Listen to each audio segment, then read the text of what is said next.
we'll see. Turn Fort off. You don't need to have that running right now. You're so right. Thank you for reminding me. All right. So live. Hello and welcome, everyone. My name is Elliott Terral. I'm the host of Magical Thinking, and I am joined by some absolutely wonderful guests for the first ever Magical Thinking podcast Roundtable. My guests are Max Maven, David Williamson, Jeremy Griffith, Paul Wilson, Jared Kopf, and Chloe Olewitz. If each of you would sort of sound off and tell everyone a little bit about yourself, that would be wonderful. Jared, you're in the top left. Let's start with you, please. Okay, I'm Jared Kopf. I'm from Dallas, Texas, and I've loved magic since the time I was a little kid, and I watched all three of these people on TV. Well, I saw Paul Wilson later on television when he did that. There was a show with Damien Neiman on Court TV. I remember watching him. So I'm just kind of the youngster, I guess, and I can't even believe on such a thing. It's pretty wonderful. That's all I have to say about that. Thank you, Jared. Well, we're glad to have you. Jared, you're in Dallas. You're a mystery worker and wizard in Dallas. Max, your center top. Please introduce yourself to those who do not know. All right. If Jared is defining himself as the youngster, then I'm the oldster. I've been exploring magic at this point for 62 years. Sorry about that. Technical issues. Yes. So, please, David, you're next. My name is David Copper Blangel Fieldstone, and I've been doing magic more than Jared and less than Max, and I live in Yellow Springs, Ohio. Yellow Springs, Ohio. Wow, wonderful. Yeah. You're up. And Who's that? Paul Wilson, you're up. All right. I discovered magic when I was 8 years old. It completely changed my life. I'm a lifelong amateur who occasionally performs, and I use it in many aspects of my work. And it brought me here today. Thank you. Wonderful. And Jeremy, you're last. Well, Chloe will be last. Damn it, all of you took my best lines. That's fine. I too discovered it when I was young. I was 7.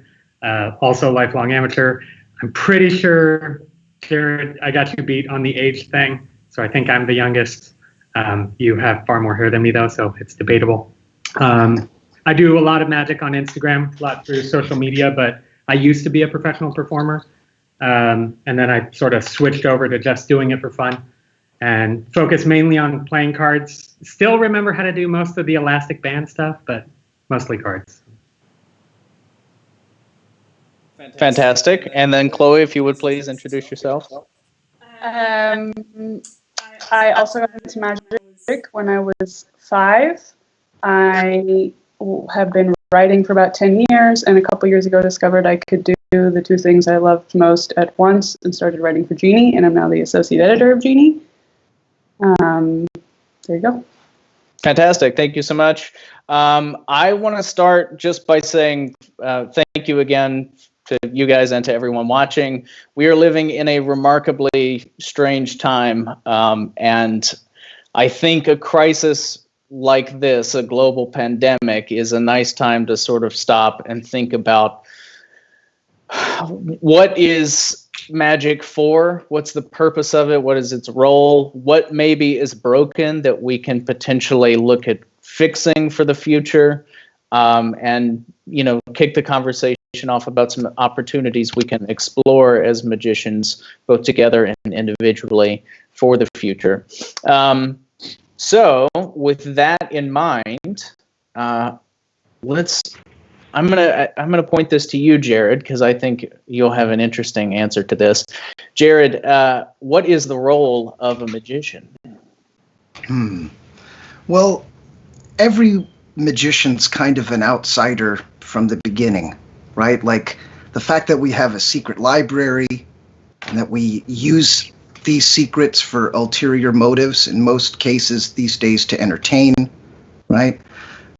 I think that role has just always existed, and it's usually, for the most of human history, been someone who lives on the outskirts of town and is a hermit or a witch or something like this. Or if you go back even farther, it's some shaman that is maybe a little crazy, but that society harbored that craziness and used it for oracular purposes and to try to influence the natural world. So that is a deep-rooted character that has always existed in humanity. And so its role kind of shifts and changes, but it's always based in that very naturalistic, anthropological set of roots. And that's why we have this kind of evolving archetype. The funny thing is if you go back far enough, Odin just looks like Gandalf, just looks like Harry Potter, just looks like Max Maven. Jared Kopf. Do you see what I mean? Like that character, like they did that to me. David Williamson on World's Greatest Magic, that's what happened to me when I saw the Rocky Raccoon fucking shoot out and catch the card in his mouth and everything, and then the needle swallowing it. Yeah, it was like, I think maybe even David doesn't realize that the humorous part of it is so much a part of him that he's fulfilling that kind of role the same way Max does and did for me, and the way that Arpal did for me when I was a kid. You know, like they're like the insider that says, no, come here. I'll show you what the real world is like, and what, you know. Are we all expected to kiss the ass of everybody else when it's our turn, or is No. In fact, that's what kicking it off? Okay. I'm sorry. It's too But at easy to this point, do. David, Maybe done. it's too easy to do in my case, because I'm talking with three of my heroes and two, you know, Elliott's one of my best friends, and I don't know Jeremy yet, but I can already tell that we're getting along. I don't mean to be sappy about it, but, you know, I'm kind of starved for that. I realize how much I miss it, you know. These are not just rough times. I know that we're going to go off on it, but it's like, I don't mean to start it off this way. I'm just saying, like, that role was important to me, and I see it in other people, how important it is when they encounter it. It is incredibly important. And David and Max, how are you feeling about what Jared is saying and the impact that you've had on people, and maybe how you think about that from an internal point of view? You know, Jared obviously has a huge heart, and he's wearing it on his sleeve right now, and I'm touched. I was being flippant earlier today. You know, when this virus started, all my work stopped for the next year. I have nothing because all I do is live performance, and it's just gone. I don't know if people are going to want to sit next to each other in the next 12 to 18 months in a theater. I don't know. Maybe not. And so I don't know what I'm going to do. But, my good friend Bill Kalush called. He goes, I've always been asking you for the past few years to be part of my little Conjuring Arts University to teach lessons. And I always put him off. I don't want to teach lessons online. For years. I don't know anything about it. I don't know how that. And then he called me recently and said, you don't have any excuses now. I know you're stuck at home, and I know you have a computer, and you're going to do it this year. And so I said, okay. So I've been teaching. We've only had one class, a group of 12 guys. And it's been wonderful. It's been cathartic, because now I put a little blog up, and I'm putting things that are meaningful to me in magic. And I'm going back to the old books, and I'm just clipping little lessons and little wonderful things.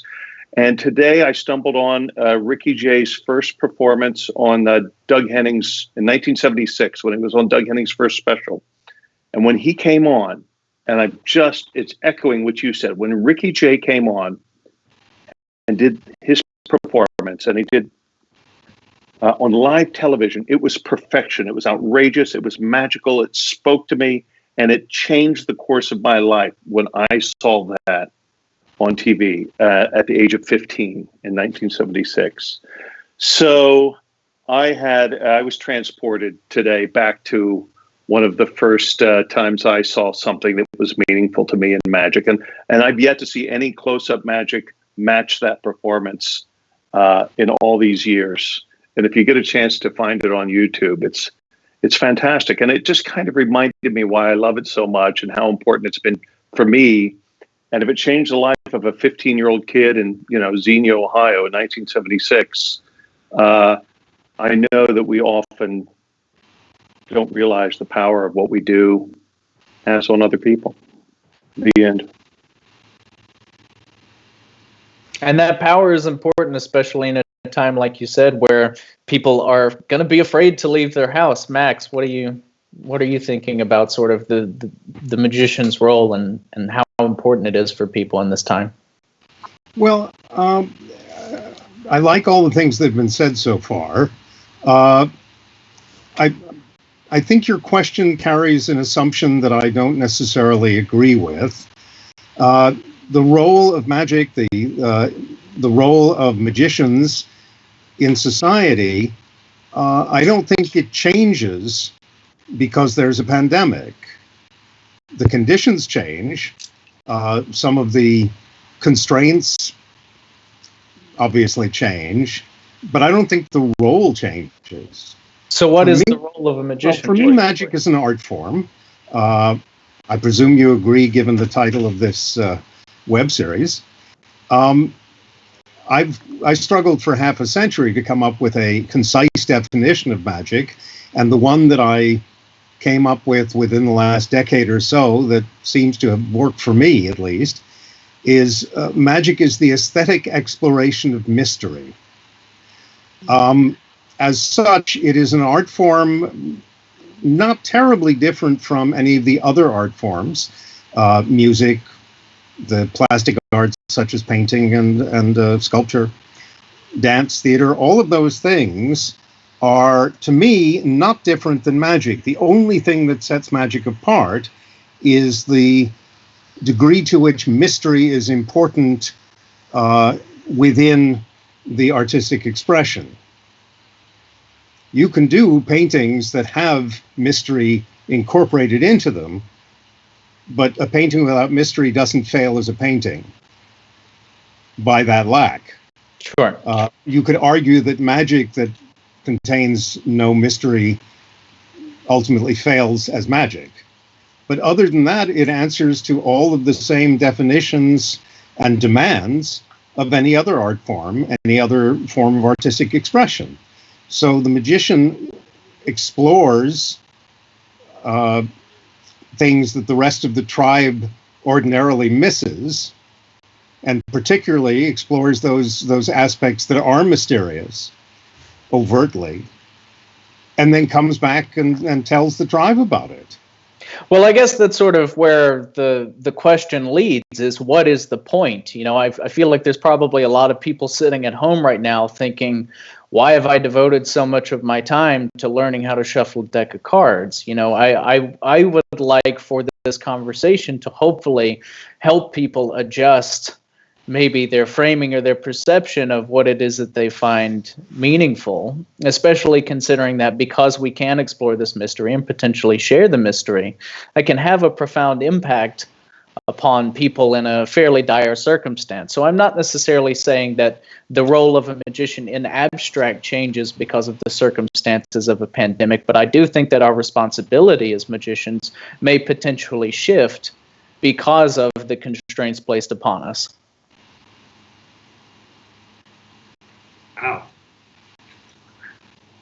What do you think the ordinary responsibility of a magician is, Elliott? Well, I think the responsibility of a magician, first and foremost, when they're in front of a person or an audience or a participant, is to share a meaningful connection in tandem with some sort of mystery. I think there's a lot of exploration that happens in the space between the person performing and the person participating, and that connection is part of the mystery. Whether or not the card jumps to the top of the deck, I think, is sort of superfluous. And I think, again, sort of looking at the role historically of a magician or a shaman or bringing something back to the tribe, it all has a lot to do with the zeitgeist or the consciousness of the group. And, I mean, it seems to me that if we have the opportunity and potentially the power to help somebody feel a little bit better through, quote unquote, entertainment in this time, that is a worthy goal and potentially a responsibility, not necessarily one that is an obligation, but a responsibility nonetheless by means of performance. Okay, well, that would bring up the question, what type of performance? And I don't think it's necessarily all about magicians. However, we all happen to be them, and I would speak for a magician instead of a musician. Paul, you're a filmmaker and an expert in many magic-related things. How do you feel about entertainment in this sort of ridiculous climate that we're finding ourselves? Well, I think in this particular climate, we hopefully are illustrating to everybody who's at home how important the arts are to them ultimately, that it's not just a casual thing they do with their evenings. It's an essential essential element and quality of life. And I think that, going back to what these guys said, just, going back to Jared, I'm the same. These are guys that I grew up studying and looking up to, and who I'm very fortunate to call friends. But I feel genuinely qualified enough to disagree with Max, who Max knows I look up to enormously, but only in such a way that I think we can all disagree with each other, in that my personal approach to what magic is very much about trying to stimulate an experience that has what I think is naively called childlike wonder. I think childlike wonder is wonderful for children. I think there's a very legitimate form of adult wonder, and just something that takes us out of ourselves, or even just inspires us to think in a different way, or even just fills a void of, entertainment. I think that for me, I actually began magic, and I didn't know until a few years ago, watching that exact Doug Henning special. And when I stumbled upon that a couple of years ago, I remember watching it and remembering being, for us it was 1977 when it landed here in the UK. I was remembering all of it, and it was all flooding back to me, like the rat and like the critic in Ratatouille, right? When he eats that ratatouille and he gets all those feelings, and then suddenly the card magician came on, who as a kid I had no idea who that was. It was just somebody doing card magic, and now they're everywhere, right?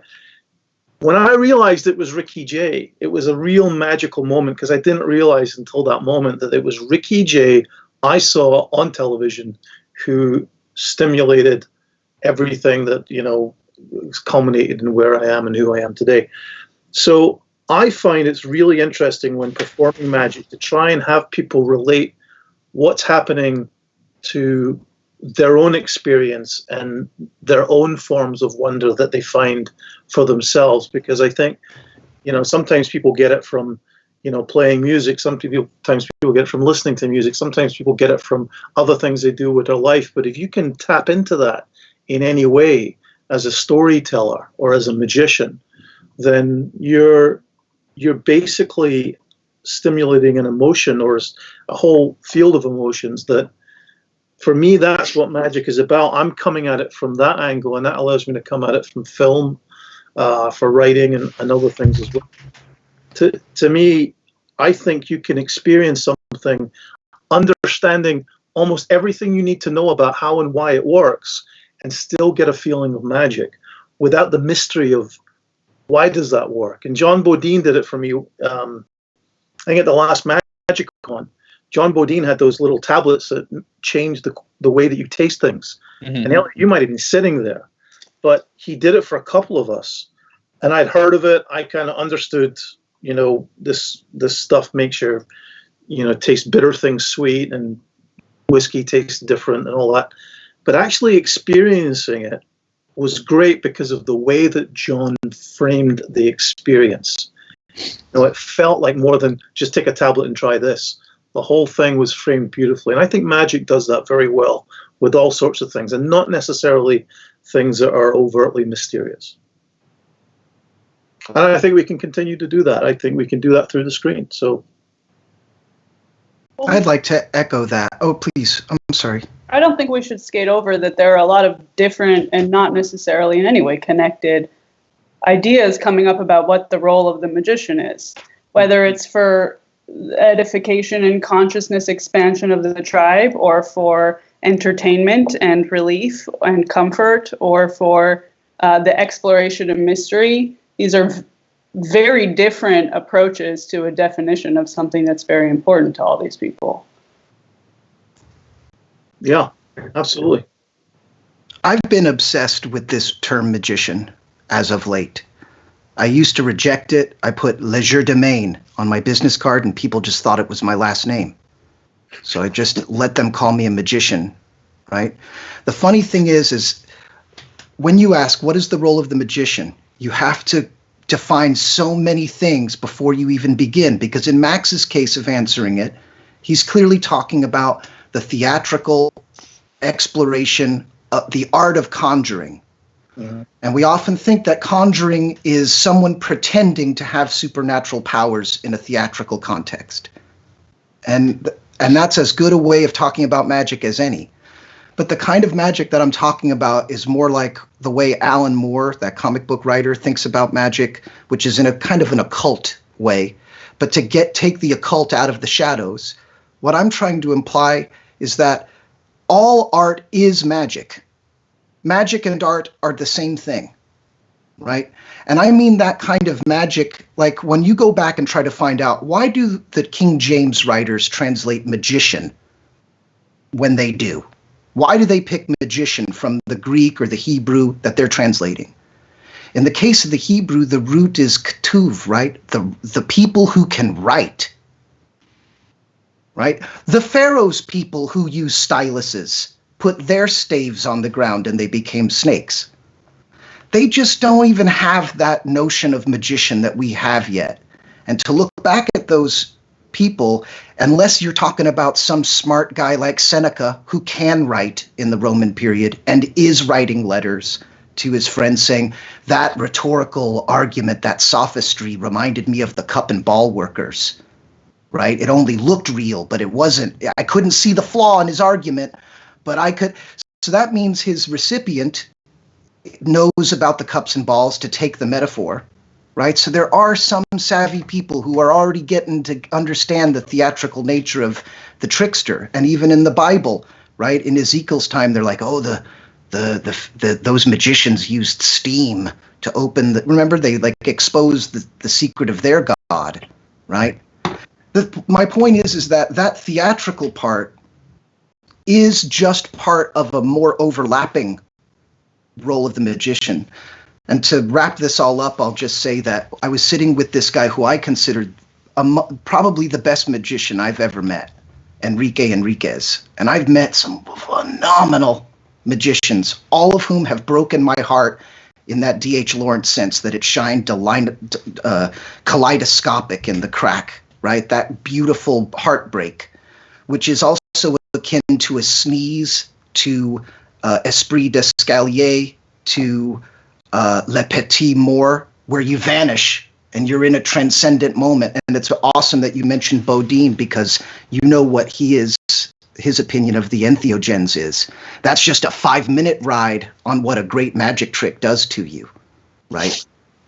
All I'm saying is that there are a bunch of magicians out there who don't know that they're magicians. And when I mentioned that to Enrique, I said, I stopped trying to define magic. Sure, it's the manipulation of symbols, it's the theatrical exploration of aesthetic mystery, etc. All these beautiful notions, right? I just started saying, but I know what a magician is. And I said to Enrique, it's just someone who does magic on purpose.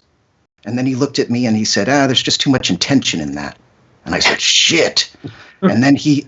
So we've since modified to a magician is someone who notices they are doing magic. But even in what you're saying, what the magic moment is something that we would probably all disagree in.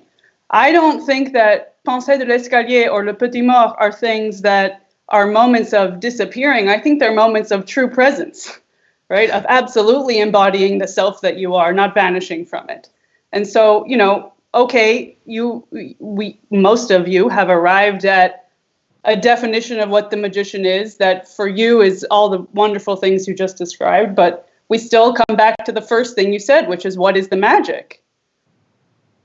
Is it the vanishing? Is it the moment of adult-like wonder that Paul's talking about? Is it the mystery that Max is talking about? That's just the evidence that it happened, right? Esprit d'escalier is noticing that you disappeared. When you have an audience enthrall, it's not that they don't leave, they can't move. They're an entity unto itself. The individuals are gone. You can just see it in their faces. And you're on autopilot too, doing your magic trick.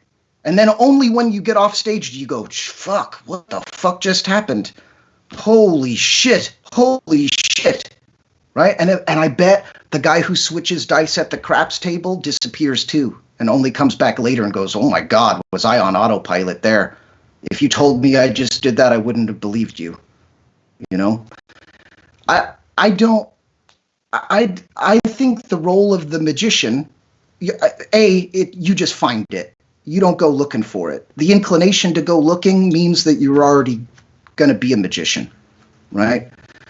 And so I just think, like, when someone makes you like those comedians are just doing some kind of special super magic, and the ones that keep me awake are the ones I'm like, they're a good comedian. And some people I'm just in mirthful splendor and only realize after I think about their special how good it was, right? The magic makes you disappear, and then you notice you were gone. You wake up for a second, and then you can go back into it too, right? I'm not saying that is the magic. Clearly, the false transfer and the joke and the da-da-da is all some tool that facilitates the magic, and maybe it's that whole collective experience. But you all know when you watch a certain band and you're like, man, they're pretty good, and then some people, you realize that you just watched their whole show and you wake up later. It's also akin to driving your car and thinking about something pretty intently and realizing, man, I hope I didn't hit anyone because I don't remember the last 18 miles. So as far as people who notice that they're doing magic, what is the point, to sort of steer this back towards, any sort of practical information for people watching this? Like, what is a goal that we can aspire to as a community? Because we do have such disparate ideas for what magic is, because we do have such disparate ideas for what conjuring is supposed to be or should be or shouldn't be. What is something that we can agree upon, that we can wrap our heads around, that can help reframe the sort of frivolity of art in this time? And obviously it isn't. It's sort of this paradox of the artist goes, what I'm making doesn't matter, and yet the only thing people can do in their house is enjoy art. I think it's really important that everybody who's involved with magic on all levels, if you're aware that you can come at it from your own perspective, that you can imbue it with your own personality, that you can do something distinct to yourself, that in itself is inherent in the idea that it can be artful. And I think that as a goal, more of that would be a wonderful thing. And I think that, everybody has a right to approach magic within certain boundaries any way that they want, and I think that it's going to be interesting coming out of this where magic stands, purely because, I've said, for me, I kind of worry that part of the social media approach of so many of us is to share more than they should with the public. And I worry that, too much may demystify magic, because magic benefits from being a rarity in people's lives, non-magicians, I think. Too much magic can be, familiarity breeds disrespect, maybe. And that just might be my opinion. But I do wonder that preserving mystery and, making the overtly obvious, in some ways, suddenly mysterious through presentation, which a magician can do, and all these things that we concentrate on. If you come at that from your own angle and you create your own road towards that objective, I think that's great. And I also think it's equally great when somebody says they don't care about any of that, they just want to do moves, and the moves are fantastic. I love that too. That's fair. Yeah. David, is that what you're doing? I'm working on my double lift while you guys were Yeah. about that shit. Everyone in the comments just you're assumed- saying. All of us are sitting here like. No, I would say, especially in this, because I'm nearly all social media for the past 7 years. It's all been digital. So in terms of my ecosystem, barely anything changed, except a larger audience. And if you're in that space, the first thing is take a deep breath, right? If you're just getting here, it is a different arena. It is harder. It's harder to respect the mystery because it's so easy to expose. On social media, you post anything on social media, even if it's demonstration, even if it's performance, they have every right to replay it as often as they want. They could download it, look at frame by frame, and figure out what you're doing. And then they could start a YouTube channel exposing everything that you do just because they hate your face. So that is an absolute possibility in this arena. But as a sign of hope, magic as a performing art hasn't died. It's just taking a deep breath. We will eventually have theaters again. We will eventually have large-scale performances. We will be able to walk around and attend parties. If you're someone like me, we'll be able to go to conventions and sit at the Mardi Gras bar and just shoot the shit and talk about cool moves and stuff like that. That will eventually return. It's going to take a bit, and everyone is starting to find out that magic is larger than performance. It is an aspect of it, but magic is something you could chase alone on a desert island. And I feel like now would be the time to find out what you would chase. And sort of following that, Jeremy, yes, we will go back to having theaters open and live performance and mass gatherings, but our current landscape is absolutely going to shift how people relate to one another. And, the ability for people to live their lives in a much more digital way. I mean, we're getting a masterclass right now in working from home, in, finding ways of being productive without necessarily being in the same room. And if magic doesn't figure out how to deal with that aspect is going to leave us behind. There will be a demand for a digital magician. Well, but There already is. I was going to say that ecosystem already exists. It's existing. Who's demanding digital magic? Well, I'll tell you, Max. What layperson wakes up and says, "Oh, I hope there's magic online"? I have an answer to that. Okay. I got a call from an agent recently it's a production company, and they're booking lots of Zoom meetings because they can't get their deposits back on their hotels. So they're going to have the meeting anyway, digitally.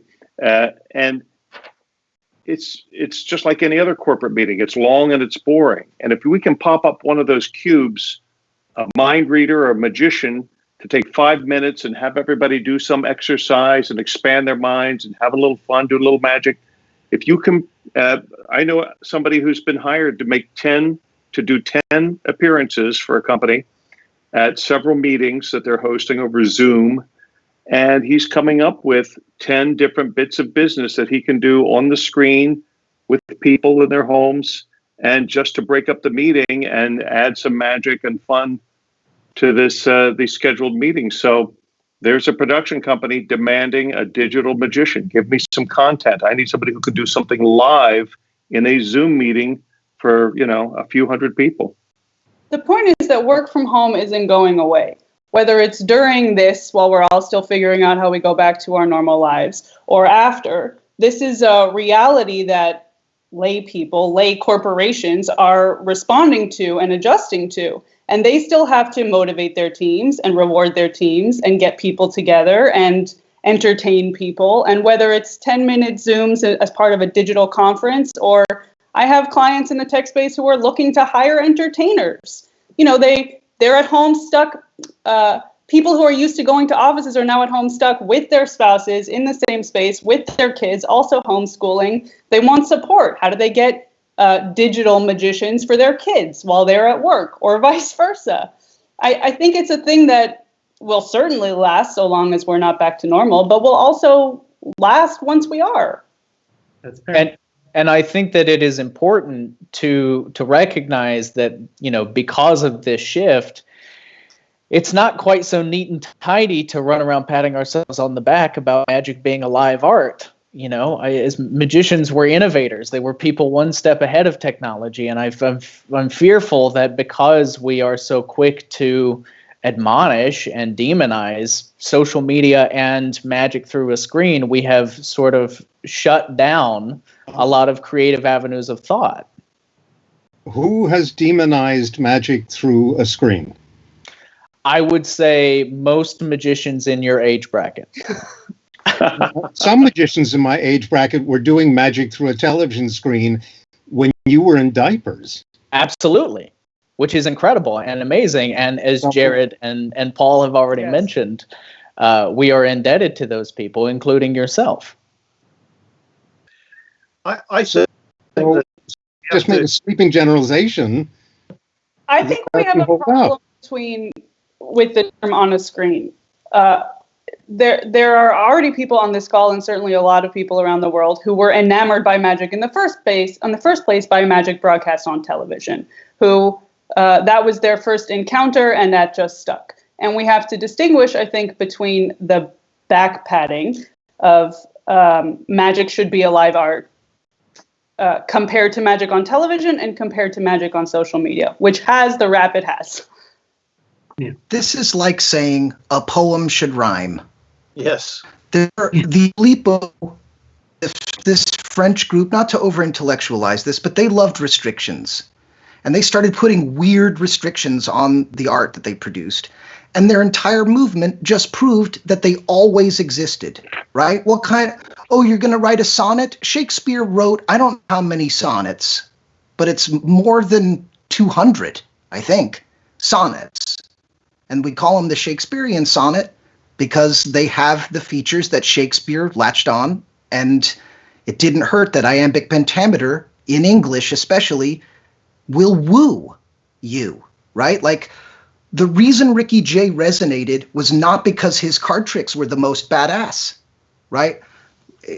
You could drive a truck through the gap in that zero shuffle, and it happened even when he was practicing. I guarantee he just had a flawed method for that shuffle. For example, even the great Ricky Jay, I think he would have cried if he saw Gary Plantz's zero, for instance, right? He would have loved it, but he did it his way.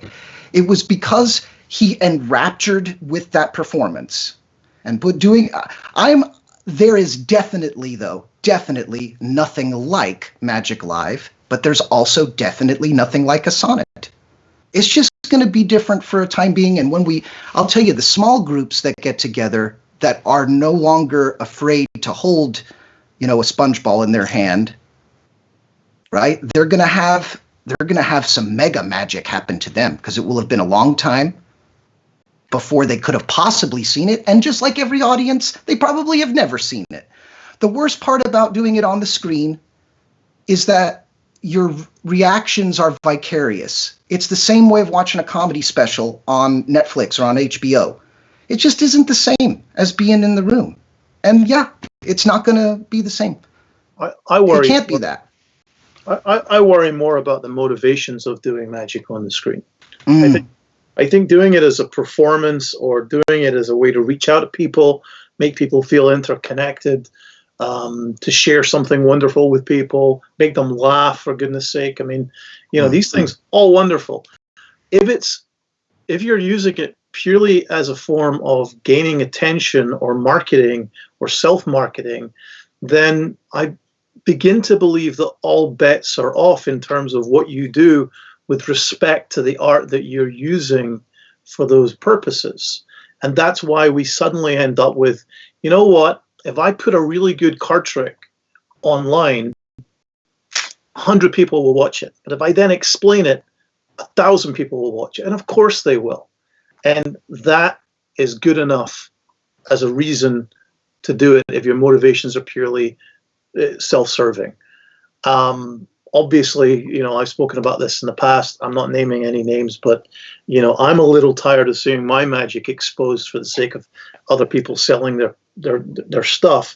But I'm equally upset when I see some beautiful piece from, some book that I read when I was 10 years old just being given away without any respect being conveyed to the watcher so that they can appreciate that even, or maybe go and do it themselves.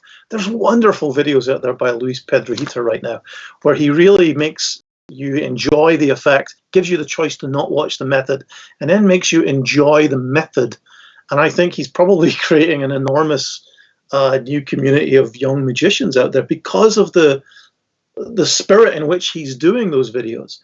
I've seen other videos that are kind of the same content, sometimes the same tricks, but doesn't have that, there's something lurid and distasteful about these ones. There's something joyful and wonderful in sharing about those ones. So I do think that's the problem sometimes with, digital magic, is it's just a show and tell, or just a sort of peep show of other people's parts, because they don't belong to those people. They have no rights. Well, Jeremy, if you wouldn't mind speaking a little bit to what Paul just said, and then on top of that, sort of the community aspect of it. Yeah. Okay, so for perspective, my world is mainly Instagram, right? So everything happens in something about that big on your phone. Past 7 years, there were a few of us that got started on there, and a few down-home people where they just wanted a way to explore the art form, right? Few people wanted to go pro, and a few people just wanted to expose. The people who just wanted to expose died off because people don't come to Instagram to learn anything. They come to enjoy, right? It's a sharing platform in the sense of sharing performance or anything like that, but you generally don't get very far if you're trying to expose methods, right? Which is one of the reasons why I enjoy it so much. For the people who wanted to make it pro, it became a really easy platform as a business card, right? You could have your Instagram sent to your client, they could spin through, they could look at all the cool stuff you do and all that. Or they use it as a secondary thing for their YouTube channel or whatever. What I hope I have chased is more the community aspect, where we used to do a thing, right, called Pass the Change. Right in the very beginning. This was started by Chris Ramsey, but then carried on by a few other people. And we used to challenge each other, right? You only had 15 seconds, which isn't a lot of time to establish a whole lot of meaning. So we would challenge each other, right? You would do a change, and then you would, challenge someone in Russia. Russia would challenge someone in Brazil. And this would go all over the world and then come back to you.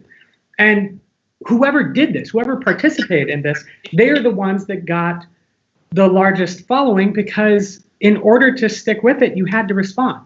But if you responded, you were now connecting with magicians all over the world, right? So now people who, originally were just usernames, I call friends. A couple of them I call family, right? So from a digital aspect, I got the opportunity to interact with the world of magic all over the place, right? Or Paul Wilson, right? One of the only reasons that I got to know him personally was because of several connections on Instagram that I ended up meeting up with them in person at MagicCon, where he was.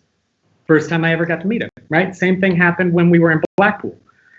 So from my standpoint, it isn't the strongest form of performance. It can't be. Jared's absolutely right. I don't think there is a way to communicate the same level of emotion, the same level of content, the same numinous feeling It's not going. Watching Garrett Thomas live and watching him on a screen, you watch him on a screen, you'll be like, oh wow, that was really impressive. You watch him live and something in you breaks. Something makes you scared because reality broke. And that's his specialty. And you only get that feeling live.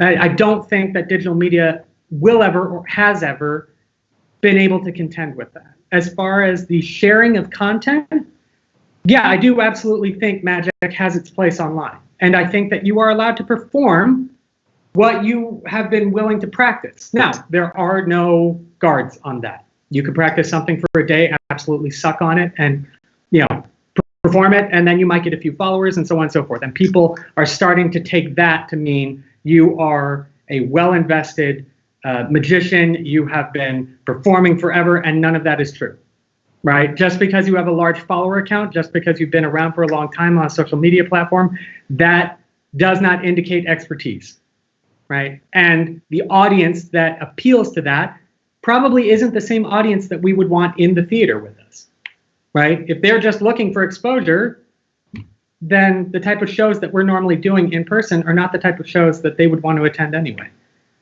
As far as sharing content that doesn't belong to you, that, again, there's no policing. We live we play in an art form that is an open secret. Paul's right. You could absolutely go and find the book yourself. And then what you do with it is completely up to you. Right? And it's that openness that I think is a bit dodgy. It does cause concern, but that concern has been around for as long as YouTube has been up. So we're talking, this concern has been around for coming up on 20 years. It's something that I don't think we're going to answer by saying, well, you shouldn't do that. I think we can say you should do so respectfully. If you want to be part of this community, if you want to be part of this thing that we have built over the past several thousand years, you don't do it by exposure. And you don't do it by chasing something extrinsically. More than likely, the best path would be intrinsic, right? If you're going to perform, let it be what it is that is most in you. Let it be, like for me, it's all cards. It's all cards and quasi-gambling stuff because I hang out with Ron Conley all the time, and that's all he does, right? But say the latest thing is, Pepsi is making a big push with magicians, and now all of a sudden I'm going to start performing stuff with Pepsi? No, I don't want to be that guy. Right? Who books that one? Go ahead. David wants the Pepsi gig, Jeremy. Oh, okay. Who books that gig? Pepsi thing? But again, that's the difference. It's like the guy who does it on Zoom is looking, for a way. Laura London, right? She was talking about doing the same thing. And I'm watching this like it's an opportunity to perform for people. It's not in the same context, but it's an opportunity to still share the magic. Because right now, the only way that people like me share the magic is, like in a digital sense, either performing it through, what I do on Instagram, or through teaching platforms, right? Where I'm teaching my handling things. But those are the only two things. Everything else in person is on pause for a while. And that's also predominantly for magicians, Jeremy. I'm curious, since you brought it up, Max, you were doing and still do magic on television. And my question is, we talk about how magic cannot be as good on a screen as it is live. And as someone who has made these sort of interactive pieces, is that something that is worth exploring in this time? I personally think that it is. And two, what is a good way for people at home to sort of consider how to create a magical effect for someone that isn't in the same room? Now, there are two different realms happening here. There's the over a screen live, like we're all communicating now, and then there's the over a screen filmed and taped and then put out at a later date.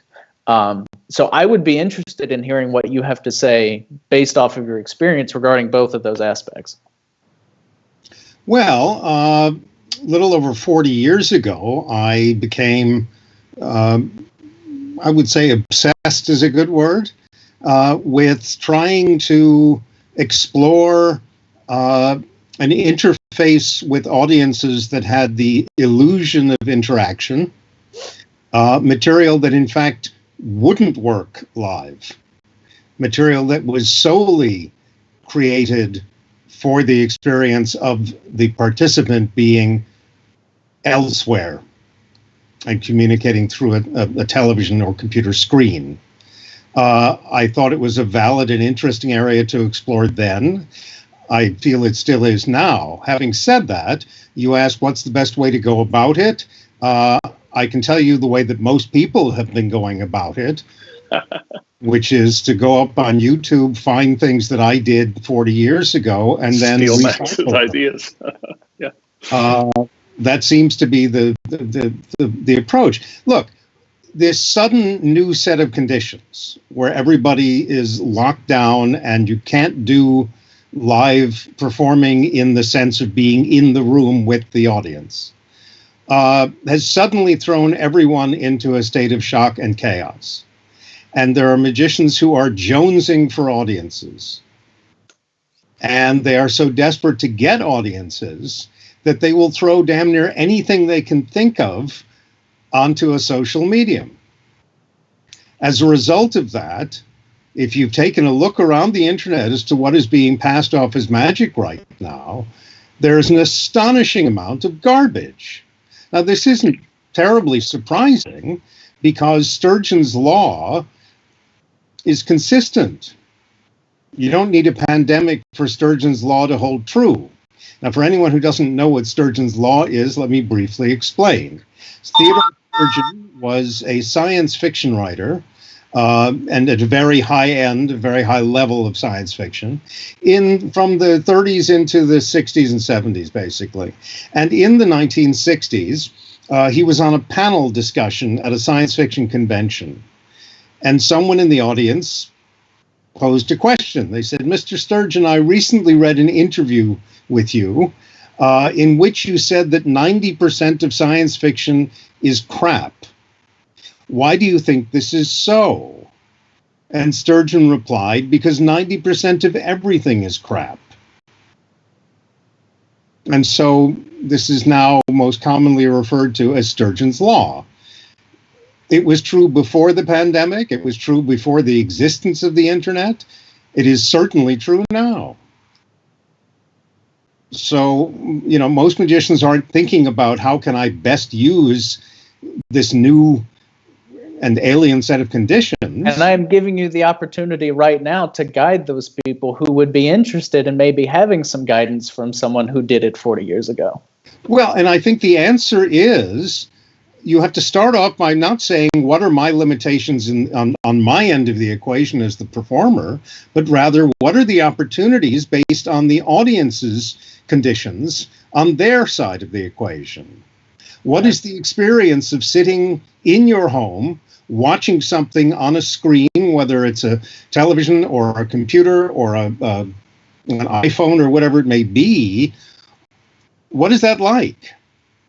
Put yourself in the position of the audience. In theory, that's what every performer does when they're performing in a real live theater, or if they're performing in a nightclub, or if they're performing across a table, or any of the other conditions under which magic is performed. So I think the important approach is to start with that and then extrapolate. And if you're looking for specific guidance, ask someone else. You'll have to pay Max, guys. Paul, as a filmmaker. I just had a guy, and I wouldn't reveal his name and you wouldn't know who it was anyway because I don't know him. But a guy just wrote me a perfectly pleasant email and said, hey, can we do like a video chat to talk about interactive magic? And I wrote him back and said, are you looking for a friendly chat, or are you looking to engage me as a consultant? He said, I just want to talk to you. And I said, well, access has value. And he probably thinks I'm a creep,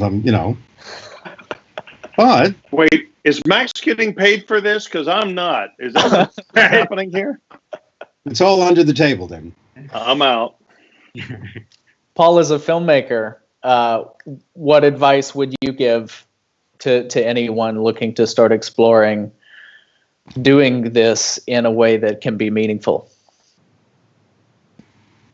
In terms of making videos for the internet with magic? For the internet or for live stream, interactive magic? I have thought about this, and I'm very, very aware that there are people doing these things way better than I am, because they have adapted to the format, I think, much more intelligently than I. And I'm not thinking necessarily of traditional magicians. I'm thinking of guys like Zach King, Kevin Parry, who, by the way, is apparently your brother from another mother. You should look up Kevin Parry, Elliott, because I'm sure you and he may have been separated at birth. Kevin Parry is brilliant, and he's an animator. He does stop motion animations for huge films like Missing Link and Kudo and the Two Strings, and he does these sort of Zach King-esque, but with a little bit more, I think, natural, instinctive conjuring ability. Wait, and is he the one from Leica Studios? Is he the? Yeah. He's jumping in and out of boxes and like walking through doors and stuff. Yeah, he's got that really great thing with the ping pong ball, where he's holding a ping pong ball in this hand, he takes it in this hand. It's now a huge white ball, right? And I think that, I look at those guys and say, you're doing a different type of magic, but it is magic. I know that's a camera trick. The audience knows that's a camera trick, but it's still compelling. It's short. I think that helps that particular format. It's incredibly engaging the way that he frames them. There's a little bit of charm to the naivety of it.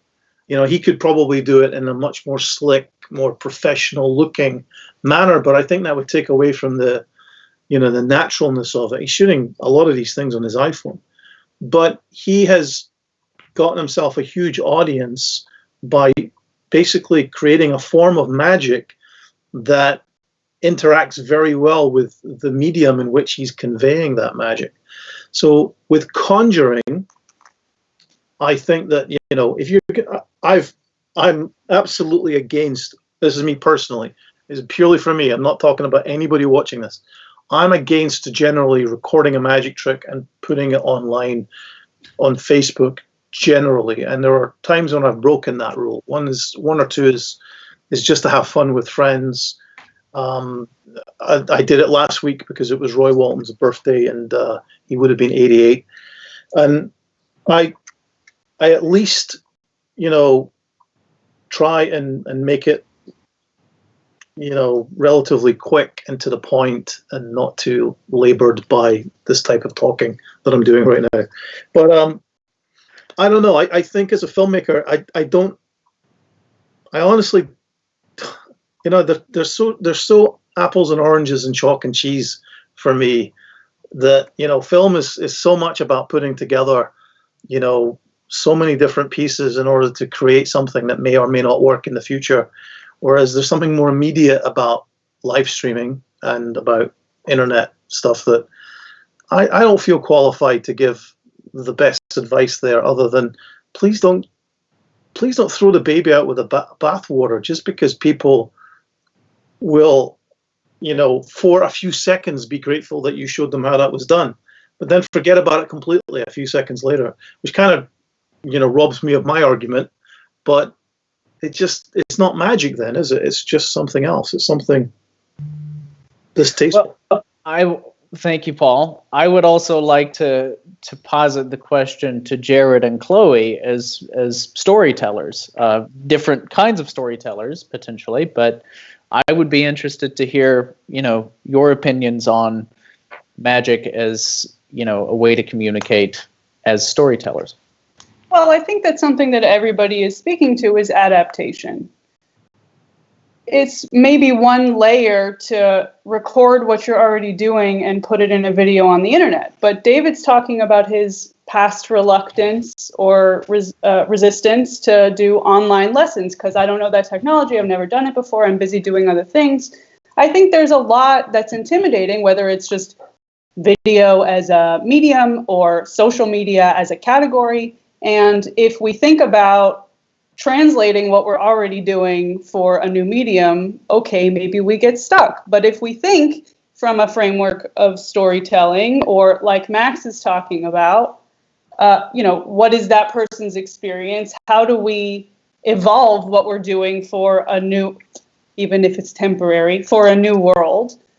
Maybe we move forward. Maybe the way we tell stories or the way we do magic or whatever angle you want to use to come at it changes and evolves in a good way. I'm not too stuck on this term storyteller any more than any other term. I allow people to call me a magician because that's what they think of when they see the kind of things that I do. And if they want to call me a storyteller, that's fine also. I don't, when people come up and they're like, you're a storyteller, I kind of don't know what the hell they're talking about. I really have not approached this any differently from any other way that I do a card trick. If you tell the story of Triumph in the book, it's a story with, it's literature with a card trick aspect to it. I'm not worried about the Instagram. I mean, like, take Jabrizi, right? Yeah. This guy can't magic trick his way out of a paper bag, right? But I admire that he realized that the vicarious interaction with the audience was paramount, and so he just bribed people to react to the tricks they couldn't see. He's doing them for the camera. He does the snap change for the camera, and people behind him are freaking out. I gotta say, I think it's pretty brilliant. I think it's awesome. Guy took like the Honda. He took the Ferrari of experience and turned it into a Honda with a body kit. Yeah. I think he does it. If he knows what he's doing, I'd be surprised. I'm not even concerned. I'm just using him as a glaring example. Okay. These are just restrictions that are imposed by the medium. So I don't see what the big deal is even. I don't even know why everybody's so worried about it, right? The reason, filming a trick that you would ordinarily do is not a good idea is because 99 out of 100 sleight of hand effects do not survive the rewind button. And you also don't remember that when these were done on television, it was, if you owned a VCR and were recording it, you deserved to rewind that tape and try to figure out how Bill Malone was doing Sam the Bellhop, like I did, right? First, here's another thing that we shouldn't worry about, and it's pointless, is all the garbage that's going to wind up there with the Sturgeon's Law being what it is. People don't watch it. They don't care. They don't care how your trick works. If they do care how it works, so much so that they'll make a page that gets a lot of hits by exposing how the trick is done, guess what? No one cares either, right? No one cares. I've got 500,000 views on that failed Fool Us attempt on my YouTube page, and my other videos have no views, right? It's gonna, and 500,000 is a drop in the bucket. That's how many people we can expect will get this virus in the next 6 months. You know what I mean? Or worse than that. It just doesn't, that's what's terrifying. That's a large number in those scales. In our scale of people finding out how the tricks work, if you're inclined to figure out how tricks are done, then you're just kind of my counterpart when I was a little kid, begging to find out about 793.8, I'm not worried about that aspect. Steinmeier's right, Magician's Garden, empty safe. Blatant exposure is pathetic, right? Max, you're shaking your head. Well, I just disagree with Jim's image. I know. I agree with you, Max, too. I don't think the safe is empty, but I do think there are two additional things that need to be observed. The safe isn't empty, but it's unlocked. Okay, fair. And a lot of the good stuff is being stored somewhere else. All right, Jared, please continue. Anyway, I don't mean to ramble about this. I'm just not concerned about bracketing things. Look, good artists are going to do great shit on Instagram the same way they do great shit on Broadway. It's going to happen. It's going to be Instagram's version of great stuff vis-a-vis that medium. Is it going to be like Broadway? No, because it can't be like Broadway. Broadway has to be like Broadway. When was the last time you saw a Broadway show tour your local town and you watched it and you were like, yikes, right?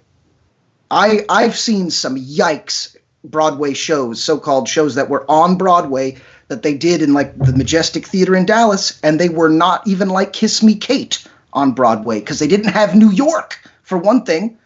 I'm just saying, like, every medium is going to be played with, and badasses are going to do badass things on them. And magic, conjuring, is one of the mediums that you can attach to various things. And like asking R. Paul Wilson or Max how to do that is like asking Picasso how you move the paintbrush around, right? It's not a wasted question because it's interesting to try to tackle what all this stuff what it is.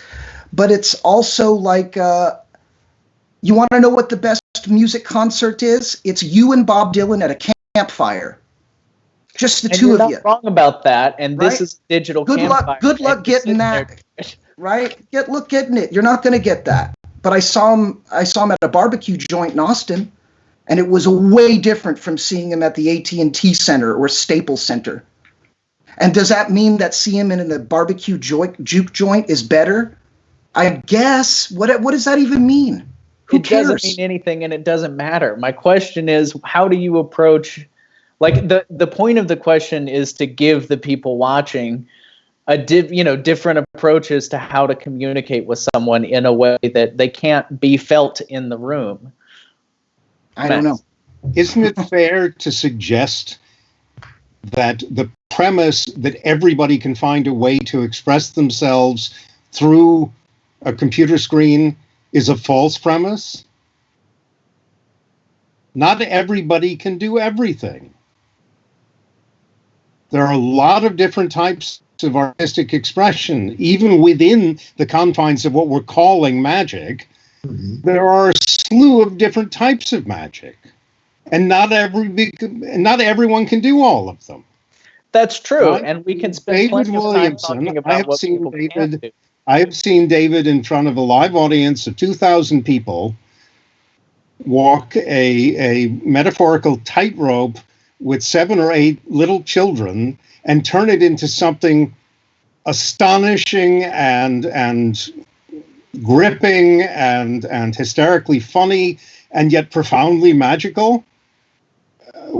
Should I assume that any magician could do that given access to those conditions? I know for a fact that they can't. I can't.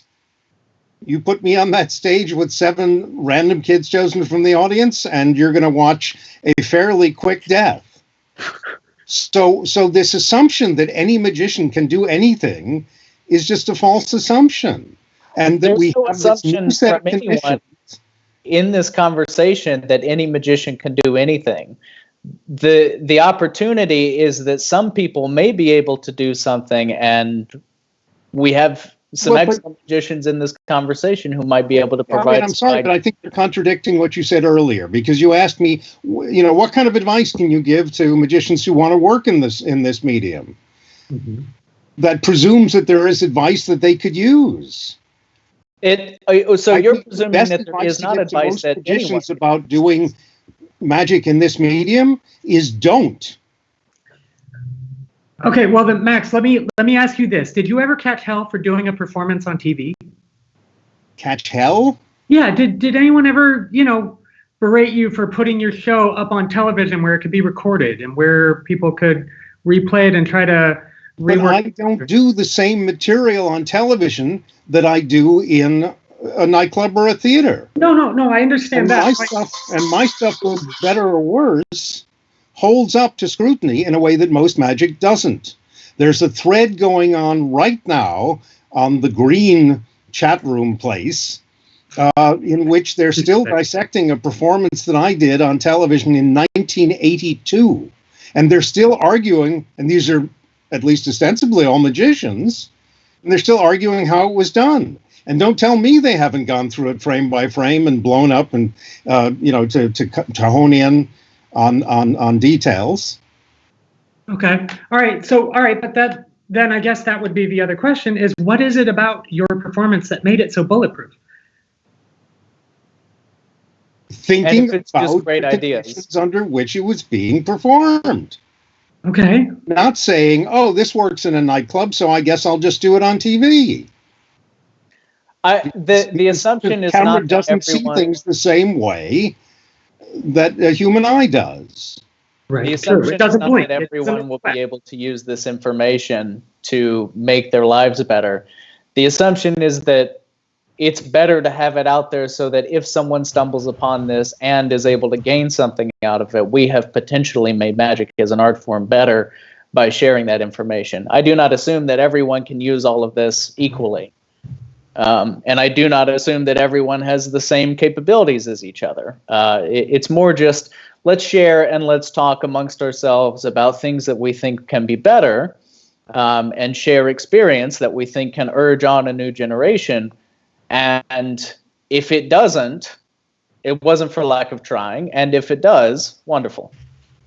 I think that I just want to go back to that thing about motivation. What you're trying to do through the medium. If you're trying to just connect with people, entertain them, share with them, I think sometimes a card trick really well filmed and practiced, so it's absolutely impenetrable as a method, and it's baffling, but in some way deliver something human on the other side of the screen. That's kind of what's important. I have to say, there's lots of my friends who are doing things. I love the Luis Pedrahita things.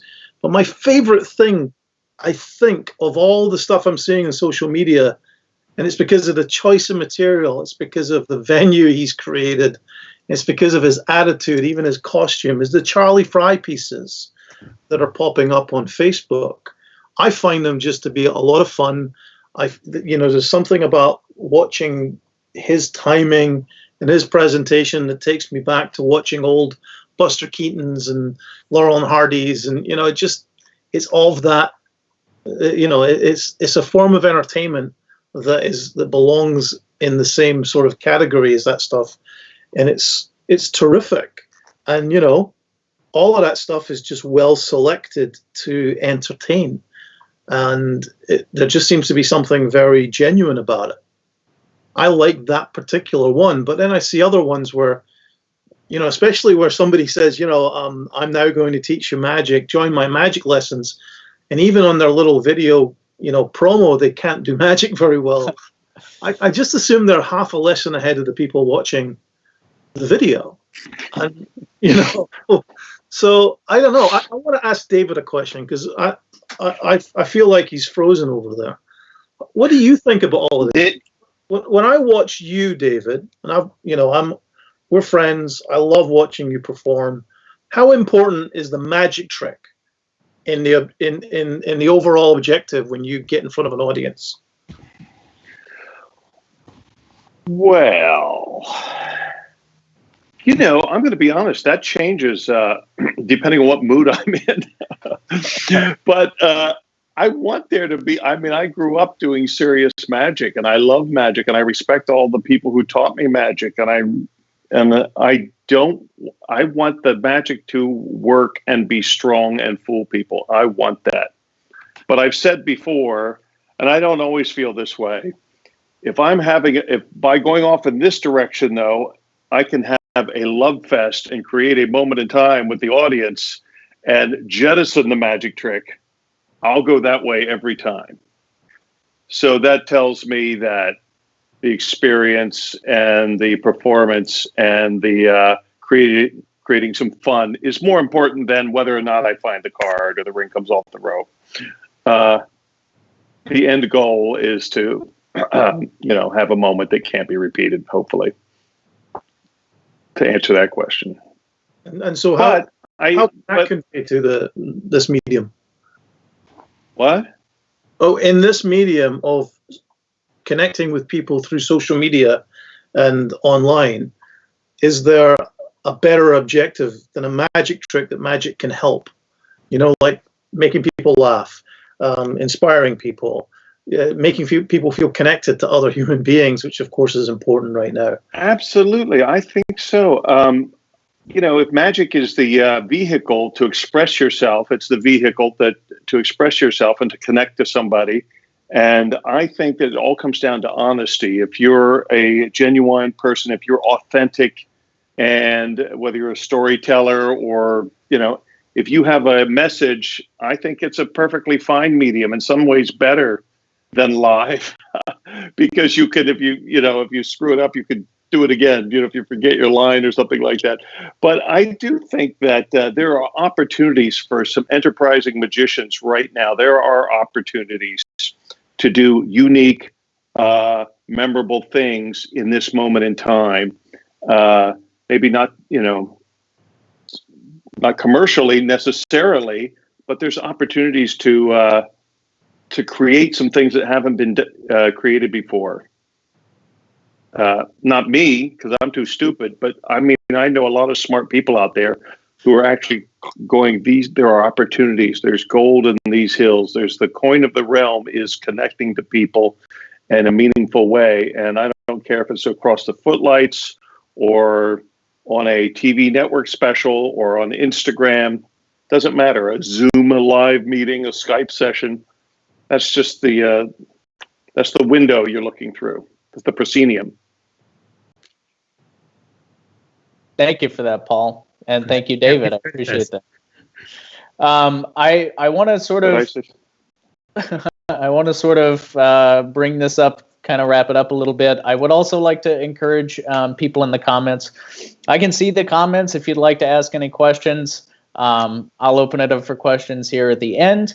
But before I end, I am curious about what we think some of the problems are in Magic that this chance to slow down and sort of reconvene might be things that we should consider for the future and moving forward. Chloe, do you see anything glaringly problematic in the Magic world right now? Well, I'm not going to take that bait, but I am. I think that we've been talking a lot about throughout this conversation about the importance of art right now and just sort of acknowledging magic as an art form. And I think if we want it to be respected by the lay public the way we see it, then we have to step up and function like a community. And I think there are a lot of artistic communities in a lot of different fields and disciplines that are doing a really good job of that right now in light of what's happening in the world specifically. And I don't know that we are, I think we have a lot to be supporting each other better during this time. And when we're not. Yeah, the amount of support right now is really vital, not only intellectual and emotional support, but there are a lot of gig workers out in the world right now who can't pay their rent. And a lot of the other artistic communities have banded together to create relief funds, and very quickly were able to put some money together and started distributing it to people in need within their community. And as far as I know, in this country, there isn't anyone that has come together, created a fund, and actually started paying people, giving the community support. And I agree with you, Chloe, that I think that if we are going to be seen by the public as an artistic community on par with the opera, the ballet, we have to start acting like it. And part of that is taking care of each other and stopping a lot of the infighting and running around poking each other. Max. There exists a fund that has existed since before this pandemic for helping magicians in financial trouble. Mm-hmm. It's called the Di Vernon Fund. Mm-hmm. It is a 501(c) or whatever the designation is, meaning that it is a genuine and government recognized charity that has been around and has been functioning and is currently functioning to help magicians. I don't know that its existence validates magic or not, but the statement that such a thing doesn't exist is simply uninformed. Are they getting money to people as part of COVID-19 relief? And can So you far tell as I know, the how answer is yes. I am not Have on been- the board of that organization. I don't know what specifically they are doing in terms of how many people they're able to help, or how the process is working, or if it's working well or not. I can't answer any of those things. I can simply say that it does exist. And if you were to do an internet search for Die Vernon Fund, I think you'd probably find it. Yeah, I think their existence, to me, they're not singling out that foundation, but the existence of a 501c3 tax-exempt foundation is not enough. I think it needs to be getting money in the hands of people who can't buy groceries and feed their families. Which, And- to the best of my knowledge, is exactly what they're doing. Okay, I also think That's there's an Alex their Slate fund. stated purpose. What was that, Paul? yeah, The- understand that there are, I think, multiple organizations registered in this country that exist to support magicians in times of need and crisis. And I think that's a specific thing for this time that is connected to a larger topic, right? Which is what I was talking about functioning like a community. And yes, Paul, I heard you mention the Alan Slave Fund. Which is in The Canada. Canadians are doing a that's wonderful in job, and Canada, it's that's really, right. really quite amazing. And I think the Die Vernon Fund is a similar endeavor, as far as I'm aware. I do think that, financially, there's money in magic. We know we have some very wealthy magicians, and we know we have some organizations that have considerable funds. But compared to other endeavors, it's also very hard to reach out. I mean, we know, don't we, that there are magicians who have, abused these types of things in the past. And I think that it's such a small community, really. And yet it's not a cash-rich community compared to other things. But what we are very rich in is, you talked about, petty arguments and things, and there are many petty arguments. And I think that's inherent with this kind of, family dysfunction that we have in magic. This kind of, we kind of get, we get distracted by things that aren't very important. My experience, however, is when something like this does happen, when serious things do occur, magic as a community is incredibly generous and supportive emotionally and in terms of morale, which I think is equally important, certainly if not more important, to monetary help across the board. Certainly people need to eat. Certainly people need to feel safe. I'm not sure magic is the route to do that.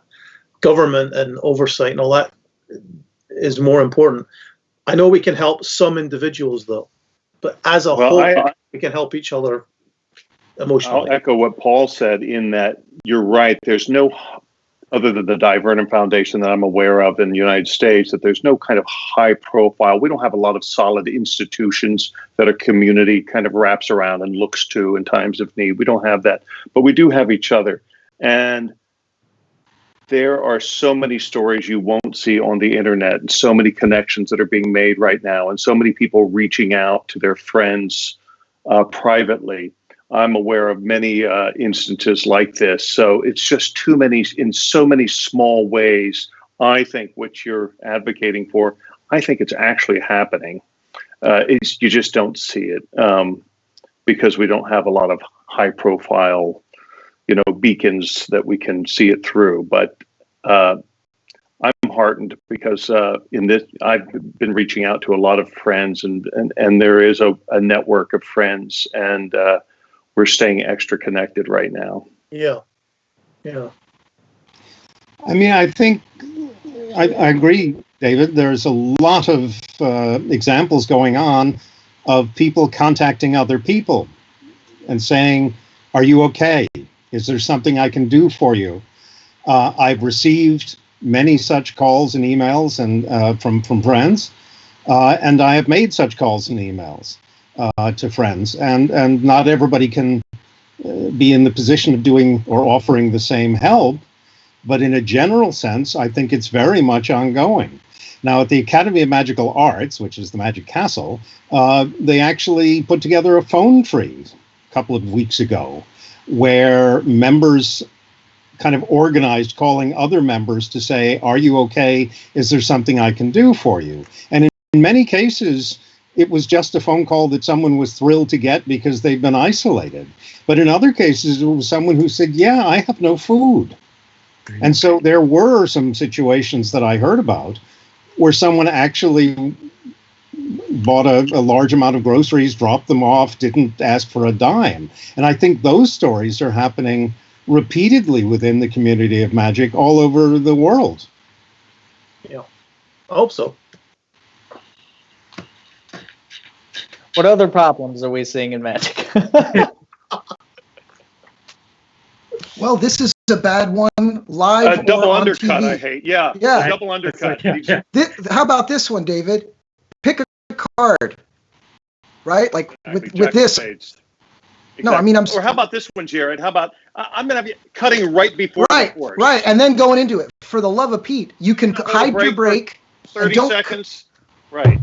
Yeah, I'll be honest. Very anti-Malini. That one's bad live or on video. That's a problem, and we just solved it. You want to save a life. You want to save a life. Hold a break. That's right. What else you got, Elliot? I would say there's one other thing that, and this has mostly to do with, like you see the trolls in the comment section, and you see all the people who are just tearing people down. I think now would be the best time to be generous with your fellow performers. This is a weird time. Trying to figure out how or even if you could move your magic career online. Some of it does not transition well. If you are a professional stage magician using large props, that's going to be really tough to put on YouTube, right? But people are going to try. They're going to experiment. They're going to try to figure it out. No one goes into this knowing how to do everything. If that were the case, everyone would have this massive, huge channel, and it would all be great and hunky-dory. This is weird. Most of us have never been through anything like this. So I think the biggest thing is be generous and be supportive where it is appropriate. If someone crosses a line, the best thing that you can do is tell them that they crossed the line. Inform them. If you are their friend, don't hit the like button on something that you feel they crossed the line on. If they're trying to teach someone else's material, fine. Do not support what you don't believe in, fine. But if someone is trying to figure it out because they do need something to either keep performing or keep their profession going while they're isolated, and while everyone else is isolated, cheer them on. The best thing that you could possibly do is give them a standing ovation as they're trying to figure it out. It's just like a kid learning to walk. If they screw up and they fall to the ground, you don't go, well, that sucked. Why don't you try it again? You go, oh man, that was really great. Kid trying to learn to ride a bike. Everyone here who hasn't been on social media for years and years and years, it's one of the only places they have to turn. Case in point, what we're on now. If they're going to take some time and they're going to goof up, don't tear them down. Inform them, help them, support them, but be there with them. I agree with that. I think there's so many opportunities for mentorship online right now. I've just, kind of Instagram is blowing my mind. I never really did anything much on it. I put a picture of a croissant or a dog or something once every 3 months. I didn't know what it was for. I still don't, but I'll see these kids doing stuff out of the new 40 books, in Singapore and in, South Korea, and doing these amazing shuffles. And I see other magicians, older magicians, championing these kids and holding them up and here, look at this. And it's just wonderful to see. So it's just a great opportunity, like you said, to step back, reassess your priorities, and then cheer on the kids who are coming in and just discovering it for the first time. I'm looking at all these things through new eyes, through my 13-year-old eyes again. I'm so excited about magic by looking at it through the eyes of all these kids I see on the internet, and I'm just loving it, to be honest, as a voyeur, and I'm just watching people shuffle like card porn. I just love watching you do a second deal for 30 seconds. I just absolutely love it. Well, but that's okay. So yeah, everyone on this call, coming from the digital world, I can tell you, all of you are walking demigods in some way, shape, or form, and none of it has to do with exposure, right? Max, everyone that I ever talk with is always wondering how it is, A, that you're right. Everything that you do in general is bulletproof. People cannot slow it down and rework the method. Hell, even if they watched it 100 times, they're not going to figure it out, right? And they want to know, the creative side of it. And you're right. It does, that has value, right? Paul, when it comes to telling a story without having to be there in person. Jared, how deep can you dive into philosophy and not get lost? David, how do you cross the line between comedy and performance and being a badass with a deck of cards? All of these guys, everyone has something that they've spent their lives studying that has been quiet, that has been sitting in the background. And I'm not saying that sharing it on social media is the best platform. What I am saying is that for a few people out there, they're in the same boat. And while they're trying to figure out how to do it, that whole mentorship aspect was a big deal to me.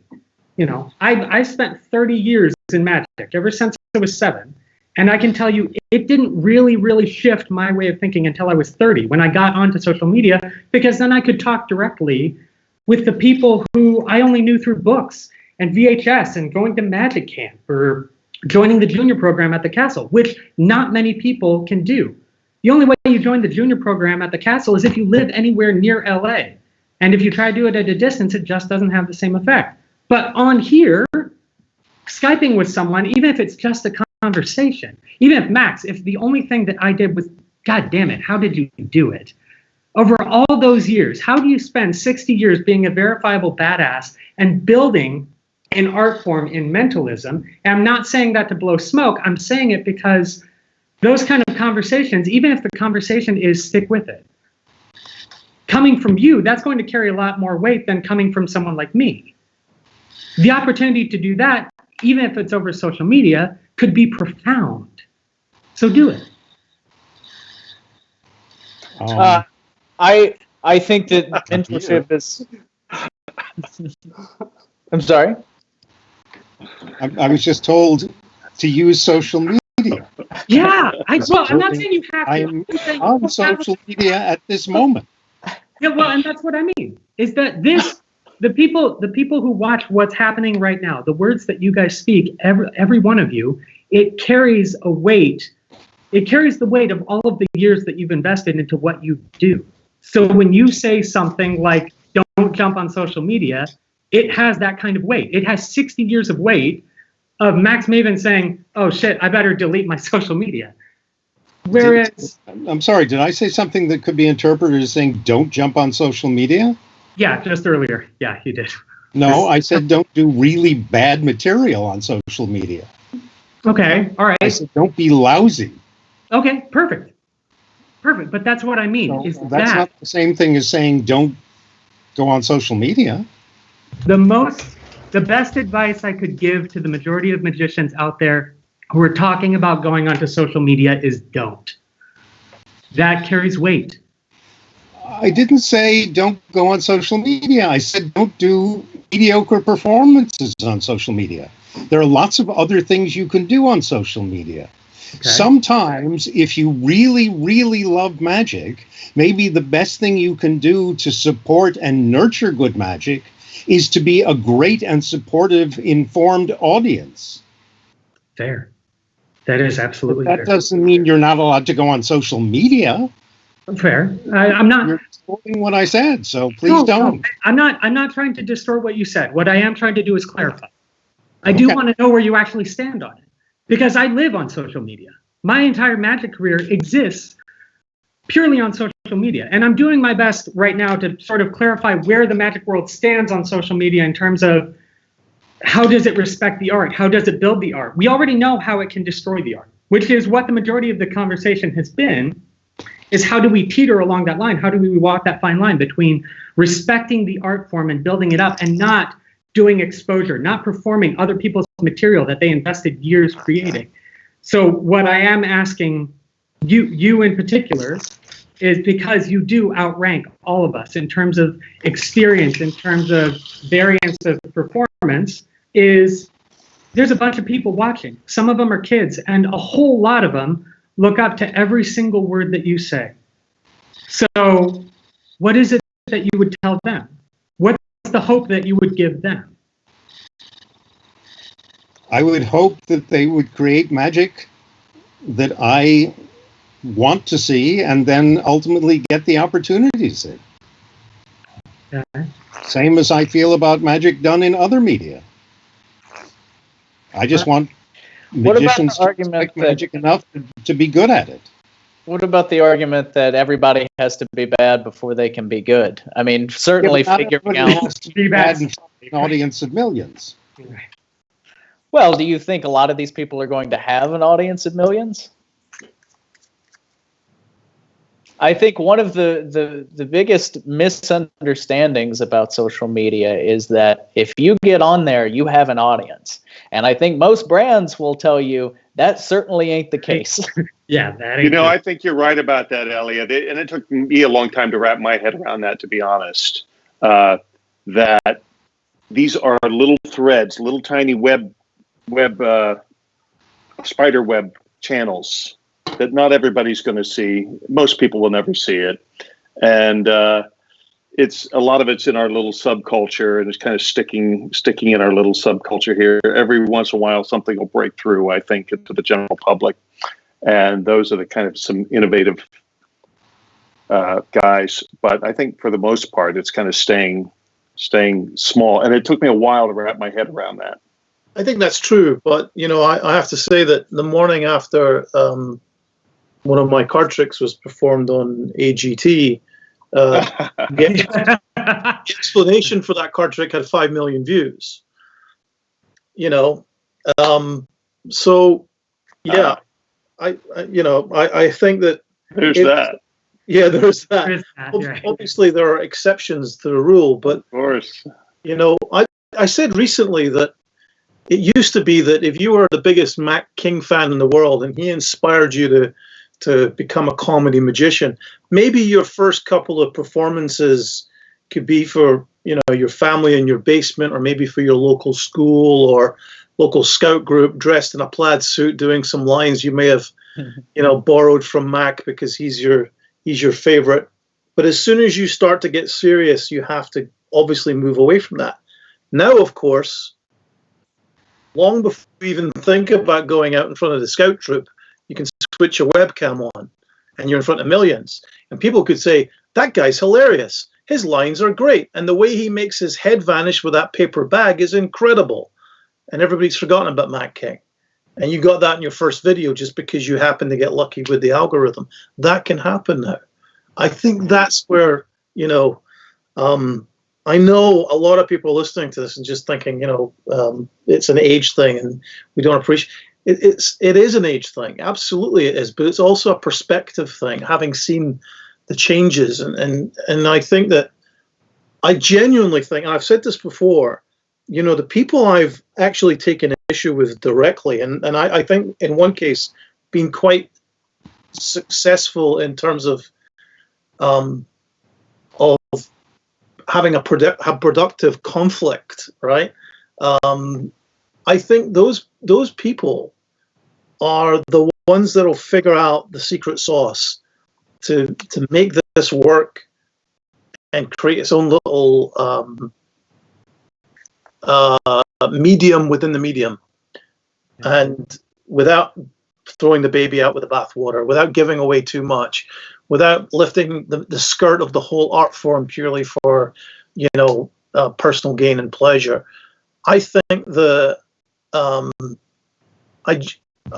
I genuinely think that those people will figure it out if they are motivated to do so, and I think a couple of them are, and that's great. And I think, again, it's a hybrid form. It's not just the conjurings type of magic, which we have designed to be enjoyed in a live environment where you miss the move, or you forget the procedure, or your brain remembers the procedure in the wrong way, you can't rewind it.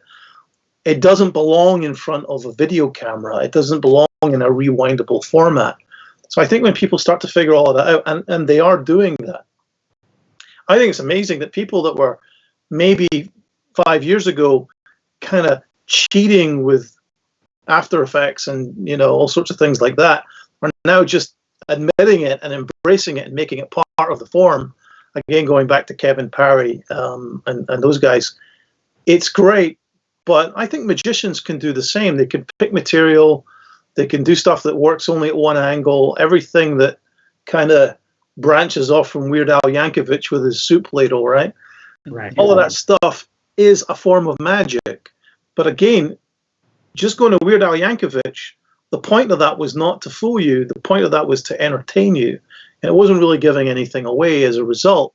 It was a great little piece of video all round. What disappoints me is when we see people just taking from other people in order to get likes and hits. There's absolutely nothing original in it. There's just no point in doing exactly what he did. There are other things other than ladles that will work with, right? So I don't know. I think it's probably going to be somebody who's motivated to really, like guys like Jeremy, who understand their objective. But if it does come down to, hey, here's a really cool card trick, let me show you how it's done. I don't care where it comes from or who invented it or who's selling it for their own game because they happen to invent it. I'm just going to show it to you so that you'll then buy my playing cards. That's not only bad for Magic, that's just ethically wrong, and it's happening a lot. And I do accept a lot of what Jeremy says, but when Jeremy tells me that there's nobody teaching on Instagram, that's just not true. Okay. Even if you just say it's being done very, very well by some people. Again, Luis Pedro here, he's teaching on Instagram.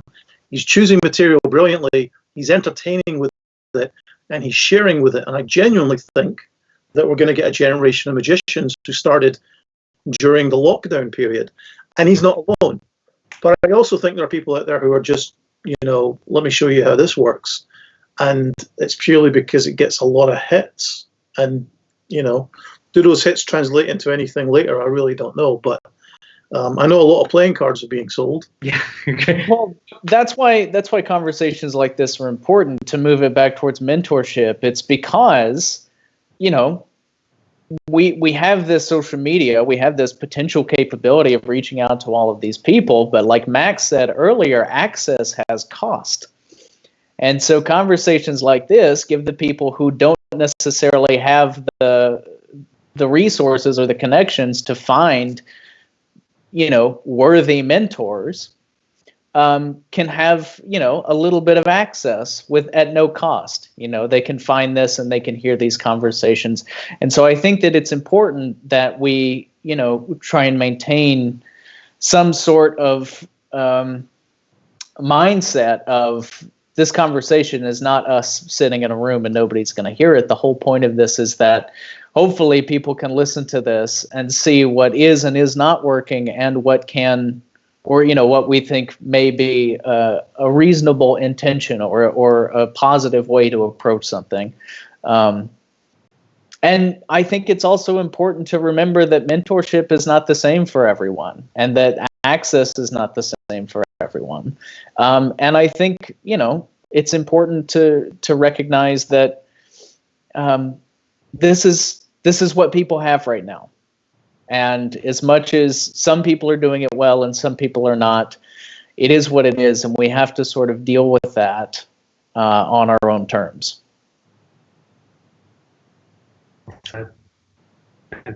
Paul, I have a question for you. Shoot. Because this is a question that I've gotten from a few people at the jam that I used to run. Doesn't exist right now, but will again one day. The transition between magic and filmmaking. That's been something that has eluded many people. We hear so many people talking about being consultants on, movies and stuff like that. Whereas you've crossed all the way over into filmmaking as well. Where where would you suggest people go if they want to learn to tell the story well, at least through a digital platform? Because it's not easy. It's different than live performance, and it's different than, you know, just doing a show on like Instagram or something like that. Where is it that people could learn? Obviously, it's going to take them years, but where's a good place for them to start? You know, a filmmaker is a very different thing to that, I think, but only from my perspective. There'll be people making films using that perspective that will absolutely work and be brilliant, but that's not me. I think if you know, I was asked recently to do some interviews for casino.org, and we basically set it up here at my house and built the studio, and I did a very simple lighting setup that is very similar to the type of stuff that we would do on film set, but really it was more about saying, you know, what is the simplest and best approach to this so that everything is clear, well framed, visually pleasing, and can cut together. And it was relatively quite simple. And I think keeping it simple as you need it to be is important. But really, for me, filmmaking is about is about staging and connecting things and building towards individual stories within the story. It's a really, you know, long and deep thing, and to learn that is all about, for me, figuring out what was being done 50 years ago, 100 years ago, and then bringing that into my particular style of filmmaking. For some filmmakers, very good ones that I like, it's about ignoring all of that and just inventing it themselves based on the language they've built from watching movies. And maybe that's the secret, is, you know, what do you like? Not just magic, but what do you like within this bubble that we're talking about that really works for you? And can you emulate that or translate that into the message that you want to convey? And then maybe go out and find out if somebody talks about it. One of the great things about YouTube is, you know, if you want to buy a camera, there's going to be 100 reviewers on there telling you everything about that camera. What I find is really good is I just select the people I trust. And I don't always agree with them, but I trust their opinion. I respect their opinion. But, you know, I do that. And I think it's the same with, you know, visually in magic. I guess it could be done quite differently. I guess it could be done maybe better, but I would say taking inspiration from things that, you know, like Joe Nakashima, is that his name? I may have gotten that name wrong, but he does amazing origami videos that are, there's two things about them. One is that they're very simply shot, they're very well shot, very crisp and clear and well lit, but the audio is pure ASMR, right? It's like I could just play the music, just play it. What was his name? Was Joe? I can tell you right now if I All right, guys. While you guys are figuring that out, okay, sorry. I have a question. Joe I have a question for Jared. Yes, please, David. Can you do your Vernon imitation? Oh God, yes, please. What do you want him to talk about, Willie? Top palm, replacing the card on top of the deck. Well, you know, you should very rarely replace a card on the deck. Very rarely should you replace a card. You've gone to all the damn trouble to take the damn card in your hand so as no one will suspect, let alone detect. That's in Erdnase. You know, he says in Erdnase that you can't even suspect, let alone detect the action. You're going to replace the card? I mean, for heaven's sake, remove it from your fly if you're coarse, or remove it from a sealed envelope or something, for the love of God. You've got the card out. You should do something All right, magical. thank you. Jesus Christ. You asked me such a nonsensical question, Williamson. Now, what do I do? If I were here, you'd really get a chastising. I want to open up to questions. You're hearing old Vernon, but we're looking at like a young Vernon over here. Yeah. Elliott's whole vibe here is very Vernon-esque. Did you have that mustache last time I saw you, Elliot? No, I did not. This is a quarantine mustache. Yeah. Now I did forget to mention before we started recording. I wanted to get all the mustache comments out of the way, out of your system, and I forgot to do that, and now I'm paying the price. I do want to open up to viewers. We've had about 100 people watching this thing live the entire time, and I want to thank all of you guys for watching. I have seen the comments. I can see all the comments the entire time, and so I do just want to open it up. If you have any questions for our esteemed panel, please shoot them in the comments right now, because we are going to wrap this up here in a few minutes. We've taken enough time. While people are typing out those questions, I do just want to thank all of you again for being a part of this, for being a part of the conversation, for letting us into your homes so that people like myself and other magicians around the world are not quite so lonely at this time. So thank you for that again, guys. That's why we're doing this. Okay. Wondering what it's all about. Yeah. I asked what piece of advice you can give. My advice is come up with a specific question when you want to know something from someone. Try and get something really, really juicy. Let's see. Doesn't this huge clusterfuck not point us to what is actually really important in the world? Family, friends, health. Isn't that what really matters? Yeah, it is what really matters, and that's not really a question, but thank you for commenting it. Let's see. Days to keep your magic better, to make your magic better. Well, you have a lot of time to practice right now. I think probably most people in this chat would say practice. If anyone has any other advice to that, please shout it out. Make love to Not one, different. A person, let's see, here's a question. A person who has not seen magic before can hardly distinguish an ordinary magician from mediocrity. I think some of the people in this chat would posit that ordinary magicians are mostly mediocre. How does having a secret that the viewer cannot reach affect the perception of magic as an art? I guess maybe the question is about like the nature of hiding something from the audience and potentially lying to them. I don't understand the grammar of the question, Elliot. I'm sorry. Yeah. That went a couple different ways. I should screen these questions before I read them out. You absolutely should. This is, you're 3 for 3 right now. Oh, goodness. Let's see. We're getting a lot of thank yous. So, most people in the chat are thanking. Here's a question for Paul. Paul, what is your favorite effect in Royal Road? The one I still do a lot is the cards in the hat, or the card in the hat. The card in the hat. Okay, cool. Thank you. Max, this is a question for you. What is inspiring to you in your current situation? Wow. I read a lot of books, watch television and stream movies. I get inspired by what's good in those media. But that was true before this lockdown. All right.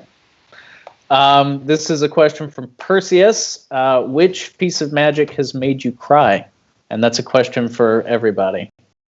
I think that's a really beautiful one to wrap up on as well. So we'll start in the order that we introduced everyone. Jared, do you have a piece of magic that made you cry? The last one that made me cry was Derek Delgadio's show. Almost the whole show made me cry. You started, but I mean, you saw how this show started off. I'm prone to tears, But from the moment he put the ship in the bottle, I nearly lost it. And then before that, I think the last time one made me cry was, It's actually just put a shadow over all the other times that. Oh, I'll tell you a really good one was Rene Levon. He made me cry pretty hardcore. He made an entire room of 1,000 people sob, just tears, sobbing. Dude, it was amazing. It was amazing to have a big group cry like that. It was absolutely astonishing. I'm surprised it didn't come immediately to mind, but Derek's show kind of did that. But in that show, because it's such tight quarters, you're like this. You know, you're trying to hold it in. So it's not to be the person just sobbing. And my favorite part is it's not, in both instances, it wasn't because Levon told the story about the roses and the guy on the bus.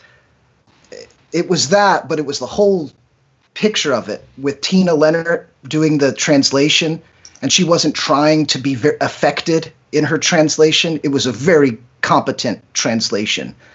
As a translator, she was a good performer. The whole picture was watching mastery, and that was what brought it on. And the same thing happened with Derek's show. From the moment I sat, and I'm talking the very first time, it happened every other time I saw it. I saw it a few times. But the first time it happened to me is I had, when I became myself again for a moment, I thought he broke it. This is like Ai Weiwei taking the Ming vase and smashing it on the ground, right? So there was a whole bunch of emotions going on in it, and the only thing I can tell you is that tears felt as natural as breathing. That's how good a show it was. That's beautiful. Thank you, Jared. Max, have you ever cried from a piece of magic? I have, and the first two names that came to mind when you posed the question were exactly the same two names in the same order that Jared just said. I've seen Derek DelGaudio's show now 5 times, and I've cried not always in the same place, but I've cried at least once every time. I believe the last time I saw it, I cried 3 different times. And Renee has, at various times in Renee's live performing, he reduced me to tears, more so when I saw him working without translation, despite the fact that my ability to understand Spanish is limited. But without the filter of the translator, it hit me more directly. There are magicians who I wouldn't say literally made me cry, but had an emotional impact on me that might as well have been tears. One of the first to accomplish that would have been Del Rey, the first time I saw Del work. It's an interesting question.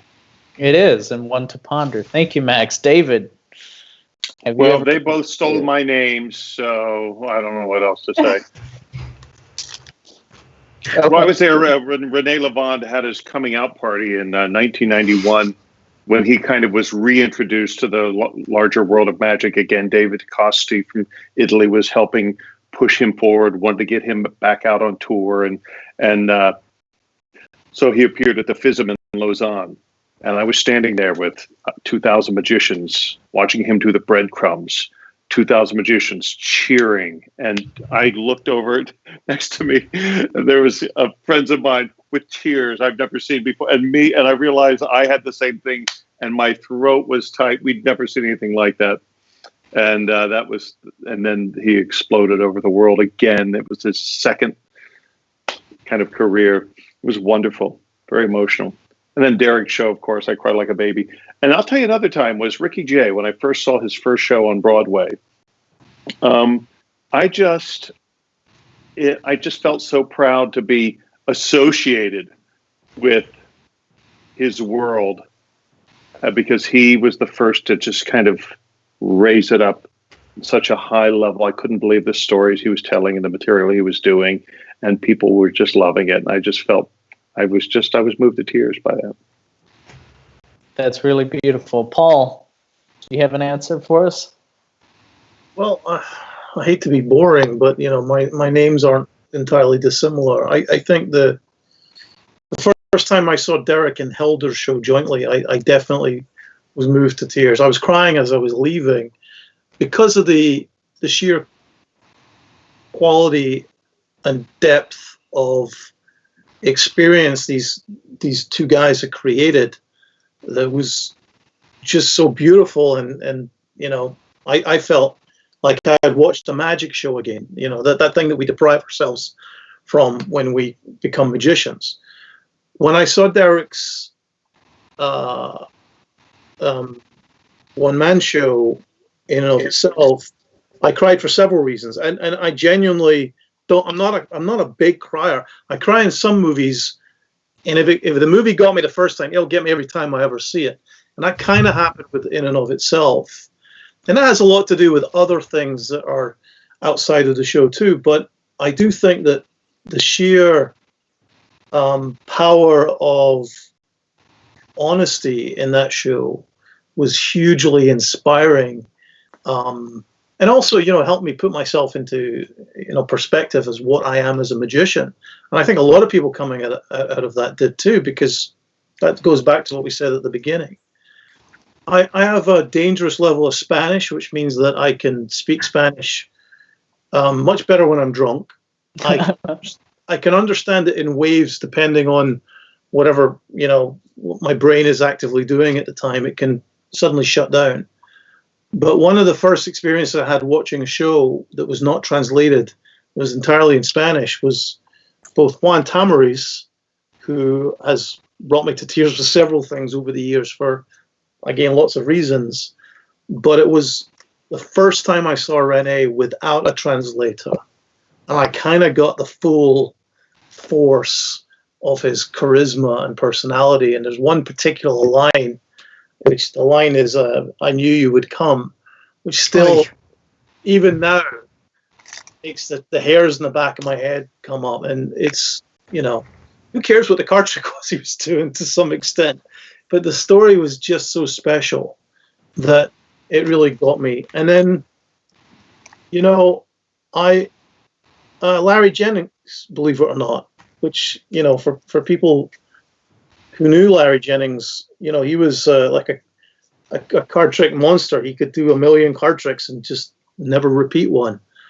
But one night at the Beverly Garland in the A1 convention, it was the last night of the convention, and I was flying home the next day to Scotland. And, I'd stayed with Larry. I'd become really good friends with Larry. We were really, really tight. And that weekend had been really special, particularly because he had some health issues. And he did this card trick that completely fooled me. And I said, I don't want you to explain it to me. He says, no, I want to explain it to you. And he did. He explained it. And then as I was getting up to leave, he shook my hands and he says, we're never going to see each other again. And he was right. And so that card brings me to tears even today. Damn. Wow. That's incredible. Jeremy? You want to point that? Yeah. I would say it was Steve Valentine in a tiny little theater in Studio City. He was just doing this one-man show. And, Steve is a professional actor, which I think we could fairly make an argument that there's another type of magician, and he's very, very good at it. And it was completely different than what I had normally seen him do. He's sort of known for his, 100 tricks in 39 seconds or something obscene like that. And this was him. This was him laying it bare, his story, his life, how magic came into his life, how it left, why it came back. And what's funny is the entire thing is a magic show about magic, and it became incidental. You're right there with him as he's a DJ in Greece, and when he meets the Russian, that would change his life. And I remember very opening night, went to go see it, and he's laid himself bare, and it's this tiny theater, and everyone stood up. Second we got the opportunity, everyone stood up, applauding, half of us crying, because, his story is powerful, but watching the triumph of someone laying it out there and succeeding at it. It was beautiful. It was perfect. So, still one of the best shows I have ever seen. Awesome. And Chloe?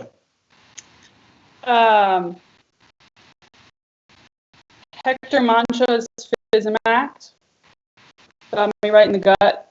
I just, it's communicate something so deeply even and powerful in a way that is way more than the sum of its parts, and beautiful, and makes me want to cry even thinking about it. And Mike Peixota's Parlor Act, which is just it for me. Yeah.